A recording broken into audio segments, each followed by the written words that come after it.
खबर दे रहे हैं आपको चकवाल से, जहां पर गैरत के नाम पर दो सगे भाइयों को फायरिंग करके कत्ल कर दिया गया। वाकई में दो अफराद जख्मी भी हुए। मुल्जिमान मौका से फरार होने में कामयाब हो गए। मुल्जिमान की गिरफ्तारी के लिए पुलिस टीमें तश्कील दे दी गई। इसी पर देखते हैं चकवाल से हमारे नुमाइंदे शेख कैसर की ये रिपोर्ट। जी बिल्कुल, ये वाकया पेश आया है चकवाल की तहसील तलगांग के इलाके बाथड़ में। फायरिंग करके दो सगे भाइयों को कत्ल कर दिया गया है, जबकि फायरिंग से दो अफराद जख्मी हुए। पुलिस के मुताबिक इब्तिदाई तहकीकात से वजह कत्ल गैरत का मामला लगता है।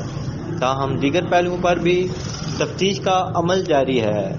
वाक़े के बाद डीपीओ चकवाल ने वाक़े का फौरी नोटिस लिया और मुल्ज़मान की गिरफ्तारी के लिए पुलिस की भारी नफरी इलाके में पहुंच गई, जिसने सर्च ऑपरेशन किया। जबकि डीएसपी तलगांग की सरबराही में पुलिस टीम भी तश्कील दे दी गई है। डीपीओ चकवाल का कहना है कि मुल्ज़मान को कानून के कटहरे में खड़ा करेंगे।